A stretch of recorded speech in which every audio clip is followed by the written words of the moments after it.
ಶಾಲೆಯ ಹಾಸ್ಟೆಲ್ ಕಟ್ಟಡಗಳನ್ನು ಹಂತ ಹಂತವಾಗಿ ಪುನರ್ನಿರ್ಮಿಸಲು ಪ್ರಸಕ್ತ ಸಾಲಿನಲ್ಲಿ 10 ಕೋಟಿ ರುಗಳನ್ನು ಒದಗಿಸಲಾಗುವುದು. ಹೆಚ್ಚುತ್ತಿರುವ ಮೊಬೈಲ್ ಬಳಕೆಯಿಂದ ಮಕ್ಕಳ ಮೇಲೆ ಬೀರುವ ಅಡ್ಡ ಪರಿಣಾಮಗಳನ್ನು ತಡೆಗಟ್ಟುವ ಉದ್ದೇಶದಿಂದ 16 ವರ್ಷದೊಳಗಿನ ಮಕ್ಕಳಿಗೆ ಸಾಮಾಜಿಕ ಜಾಲತಾಣದ ಬಳಕೆಯನ್ನು ನಿಷೇಧಿಸಲಾಗುವುದು.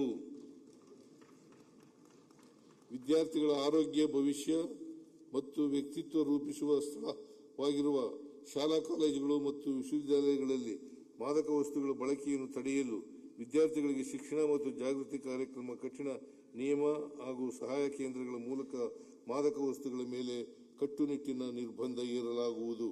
ಉನ್ನತ ಶಿಕ್ಷಣ, ಸರ್ಕಾರಿ ಪ್ರಥಮ ದರ್ಜೆ ಕಾಲೇಜುಗಳು ಮತ್ತು ಪಾಲಿಟೆಕ್ನಿಕ್ಗಳ ಬಲವರ್ಧನೆ, ಉತ್ಕೃಷ್ಟತಾ ಕೇಂದ್ರಗಳ ಸ್ಥಾಪನೆ ಹಾಗೂ ಸಂಶೋಧನಾ ಸಾಮರ್ಥ್ಯ ಹೆಚ್ಚಿಸುವ ಸಲುವಾಗಿ ಎಡಿಬಿ ನೆರವಿನೊಂದಿಗೆ 2,500 ಕೋಟಿ ರು ವೆಚ್ಚದಲ್ಲಿ ಕರ್ನಾಟಕ ಉನ್ನತ ಶಿಕ್ಷಣ ಪರಿವರ್ತನೆ ಯೋಜನೆಯನ್ನು ಅನುಷ್ಠಾನಗೊಳಿಸಲಾಗುತ್ತಿದೆ.